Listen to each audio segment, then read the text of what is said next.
I want to tell you a story that happened to me. My name is Clara, and I want to tell you something that happened to me 7 years ago, an experience that changed my life in ways I never could have imagined, teaching me profound lessons about love, trust, genetics, and the power of community prejudice. 7 years ago, I was a different person. I was 26, newly married to my husband David, and we were living in what felt like a fairy tale. We had met 3 years earlier at a friend's wedding, and from the moment we started talking, there was this incredible connection that neither of us could deny. David was everything I had ever dreamed of in a partner: kind, intelligent, supportive, and someone who made me laugh until my sides hurt. Our wedding had been beautiful, a small ceremony in my hometown surrounded by family and friends. David's family had welcomed me with open arms, and mine had done the same for him. We were both from similar backgrounds, middle-class families with strong values, and we shared the same vision for our future together. We wanted children, a home filled with love and laughter, and a life built on mutual respect and understanding. After our honeymoon, we settled into married life with enthusiasm. David worked as an engineer at a local firm, while I taught elementary school. We bought a small house in a quiet neighborhood, where everyone knew everyone else's business, something that would later become both a blessing and a curse. Life felt perfect, and we spent our evenings planning our future, talking about the children we hoped to have, and dreaming about growing old together. About 18 months into our marriage, we received the news we had been hoping for. I was pregnant. The joy we felt was indescribable. David would place his hand on my growing belly every night, talking to our unborn child, telling stories, and singing silly songs. We spent hours discussing names, decorating the nursery, and imagining what our little one would look like. During my pregnancy, our families rallied around us with incredible support. My mother would visit regularly, bringing home made meals and sharing stories about when she was pregnant with me. David's mother would call almost daily, offering advice and expressing her excitement about becoming a grandmother. The community we lived in seemed to embrace our growing family, with neighbors stopping by to check on us and offering help with everything, from painting the nursery to assembling the crib. The pregnancy progressed normally, and both David and I were healthy. We attended every prenatal appointment together, heard our baby's heartbeat for the first time, and saw those magical ultrasound images that made everything feel real. We chose not to find out the baby's gender, wanting to be surprised. Looking back, I realized we had no idea just how surprised we would be. When labor began, David was by my side every step of the way. He held my hand, whispered encouragement, and was the perfect birth partner. After 14 hours of labor, our beautiful daughter Emma was born. The moment she entered the world, the delivery room fell silent in a way that immediately made my heart race. I'll never forget the look on the doctor's face: confusion, surprise, and something I couldn't quite identify at first. You see, both David and I are white. We have fair skin, light eyes, and come from families with European ancestry, going back generations. But Emma, our precious daughter, had beautiful dark skin, dark eyes, and features that were clearly of African descent. The silence in that room was deafening, and I could feel the weight of everyone's stares. My first instinct as a mother was pure love. She was perfect, absolutely perfect, and I didn't care what she looked like. But I could see the confusion in David's eyes, the way the nurses exchanged glances, and the uncomfortable shifting of everyone in the room. The doctor, trying to maintain professionalism, simply said, "Congratulations. You have a healthy baby girl." But I could hear the questions in his voice.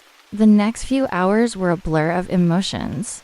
David held Emma with such tenderness, but I could see the wheels turning in his mind. He never said anything directly, but I knew he was processing what this meant. The hospital staff were professional, but clearly bewildered. They ran standard tests, checked Emma's health, and assured US she was perfectly fine. But I could sense their confusion. That first night in the hospital, David and I barely slept. We held Emma, marveled at her beauty, and tried to understand what had happened. David, being the logical engineer he was, started talking about genetics, about recessive genes, about possibilities we had never considered. I found myself wondering about my own family history, about secrets that might have been kept, about things I never knew. The whispers started almost immediately. By the time we left the hospital, I could see it in the faces of the nurses, the way they looked at us with a mixture of pity and suspicion. Word travels fast in a small community, and by the time we arrived home with Emma, I could already sense that everything had changed. The first few weeks were the hardest. Family members came to visit, and I watched their faces as they saw Emma. For the first time, my mother tried to hide her shock, but I could see it in her eyes. David's parents were more direct, asking questions about hospital mix-ups and suggesting we investigate immediately. His father, who had always been supportive, looked at me with suspicion that cut through my heart like a knife. The community response was even more devastating. Neighbors who had been so excited about our baby suddenly became distant. I would see them whispering when I walked past, and conversations would stop when I entered rooms. The school where I taught became an uncomfortable place, with colleagues asking intrusive questions and offering unsolicited advice about paternity, testing.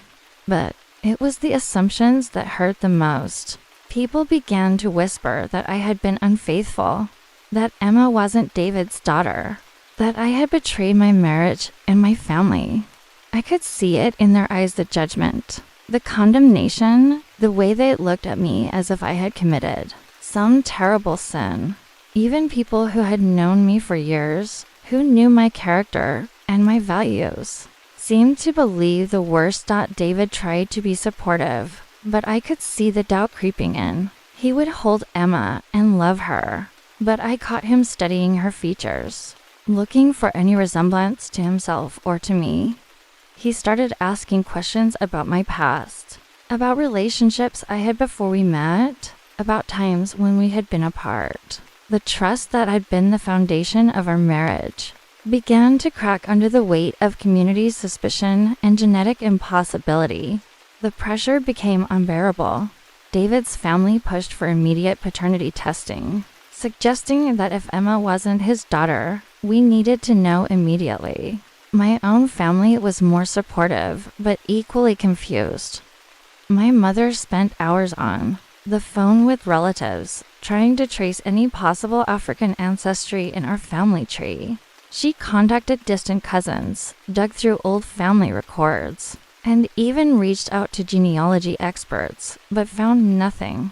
The situation put an incredible strain on our marriage. David and I, who had never fought about anything serious, found ourselves having difficult conversations late at night. He never accused me directly, but I could feel his doubts. He would ask about the mailman, about colleagues at work, about anyone in my life who might have been Emma's father. Each question felt like a knife to my heart because I knew the truth. I had never been unfaithful, not even in thought. The worst part was how it affected our relationship with Emma. Instead of those precious early months being filled with pure joy and bonding, they were overshadowed by doubt and investigation. We should have been celebrating our daughter, taking pictures to send to family, and enjoying those magical moments of new parenthood. Instead, we were scheduling genetic tests and dealing with family drama. The gossip in our community became relentless. People would stop talking when I entered the grocery store. Children would stare at Emma and me. And I even heard rumors that I had been having an affair with various men in town. The isolation was crushing. Friends who had been so supportive during my pregnancy suddenly became unavailable when I needed them most. David's work colleagues started making comments, and I could see how it was affecting him professionally. People would ask about his situation and make jokes about paternity tests. The stress was taking a toll on both of us, and I worried constantly about what this was doing to our marriage and our new family. After 6 weeks of this torture, David finally said what I had been dreading to hear. He told me that he loved me, that he loved Emma, but that he needed to know the truth. He said that the pressure from his family, the community gossip, and his own doubts were destroying him. He wanted us to do a comprehensive genetic test, not just a paternity test, but a full genetic analysis that would give us answers about Emma's heritage. I agreed immediately, not because I had anything to hide, but because I needed to prove my innocence and save my marriage. The waiting period for the test results was the longest 2 weeks of my life. David moved into the guest room, not out of anger, but because he said he needed space to think. I spent those nights alone with Emma, holding her and promising her that everything would be okay, even though I wasn't sure it would be. The day we received the results, David and I sat in the genetic counselor's office holding hands, both of us terrified of what we might learn. The counselor, a kind woman named Dr. Martinez, explained that genetic testing had revealed something fascinating and rare, but not unprecedented. The results showed conclusively that Emma was indeed David's biological daughter and mine. The testing revealed that both David and I carried recessive genes for African ancestry that had been dormant in our families for generations. Dr. Martinez explained that this was more common than people realized, particularly in families with diverse European backgrounds. She showed us how these recessive genes could remain hidden for many generations before expressing themselves in a child. The relief I felt was indescribable. David broke down crying, apologizing over and over for ever doubting me. He held Emma and me, and for the first time in months, I felt like our family was whole again. The genetic counselor explained that Emma's appearance was the result of a beautiful genetic lottery, where dormant genes from both sides of our family had come together to create our unique daughter. We learned that David's family had ancestry from Spain, and centuries ago, there had been African heritage in his bloodline. My family, despite our apparent Northern European appearance, also carried genes from Africa through a great-great-great-grandmother who had been of mixed heritage. These genetic markers had been passed down through generations without expressing themselves until they met in Emma. Dr. Martinez showed us examples of other families who had experienced similar situations. She explained that genetic expression is incredibly complex and that assumptions based on appearance can be misleading. She also talked about the beautiful diversity that exists within all families, and how Emma's appearance was a gift that revealed the rich tapestry of human genetics. Armed with this scientific evidence, David and I returned to our community with a new understanding and the proof we needed to silence the gossip. We scheduled meetings with both sets of parents, sharing the genetic test results and educating them about the science behind Emma's appearance. David's parents, who had been the most skeptical, were embarrassed by their assumptions and became Emma's most devoted grandparents. The community response was mixed. Some people were fascinated by the genetic explanation and apologized for their assumptions. Others remained skeptical, suggesting that the tests were wrong or that we had somehow manipulated the results. But most people, when presented with scientific evidence, began to understand and accept the truth. The experience taught me so much about the power of genetics, the danger of assumptions, and the importance of scientific literacy. It also showed me how quickly a community can turn against someone based on appearances and prejudice. Most importantly, It revealed the strength of love and the importance of trust in a marriage. David and I emerged from this experience stronger than ever. We had been tested in ways we never imagined, and our love had survived. We became advocates for genetic education, speaking at local schools and community centers about the complexity of human genetics and the danger of making assumptions. Based on appearance, Emma is now 7 years old, and she is the most confident, beautiful, and intelligent child I know. She understands her unique genetic heritage and takes pride in the fact that she represents the beautiful diversity of human genetics. She has never been ashamed of her appearance, and we have raised her to be proud of who she is. The experience changed our perspective on family, community, and the importance of standing up for truth in the face of prejudice. It taught us that love is more powerful than suspicion, that science can overcome ignorance, and that sometimes the most beautiful gifts come in unexpected packages. Looking back, I realized that what happened to us 7 years ago was not just a story about genetics or community prejudice. It was a story about the power of love to overcome any obstacle, the importance of truth in the face of doubt, and the beautiful complexity of human heritage that connects us all. The months following our vindication were a period of healing and growth for our family. David threw himself into researching our family histories with newfound enthusiasm. He contacted genealogy experts, DNA specialists, and historians to trace the paths that had led to Emma's unique genetic expression. What he discovered was fascinating stories of ancestors who had traveled across continents, love affairs that crossed racial boundaries centuries ago, and the incredible journey of human migration that had shaped our family tree.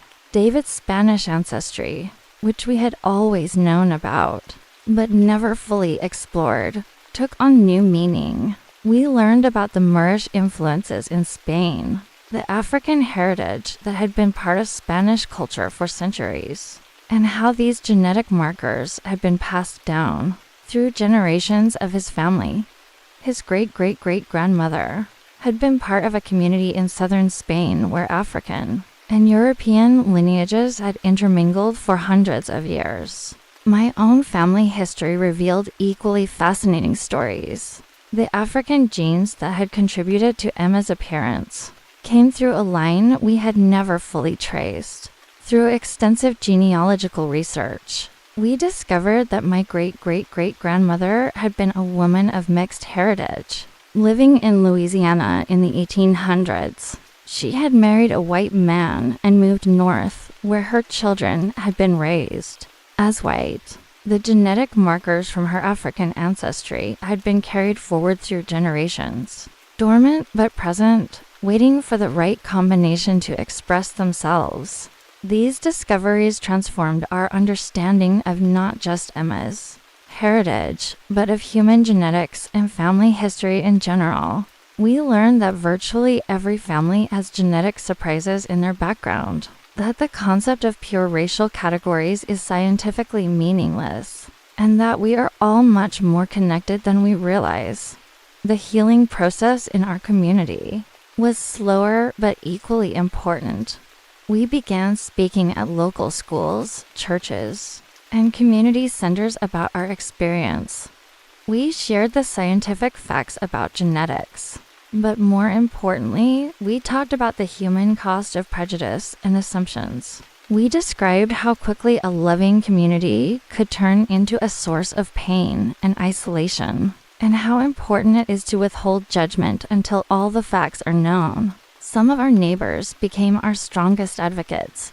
Mrs. Johnson, who lived next door and had initially been one of the most vocal skeptics, became Emma's honorary grandmother. She later told me that our experience had forced her to confront her own prejudices and assumptions about race and genetics. She said watching Emma grow up had taught her more about love and acceptance than decades of church sermons. The school where I taught initially struggled with how to handle the situation. Some parents had requested that I be transferred, worried about the disruption my presence might cause.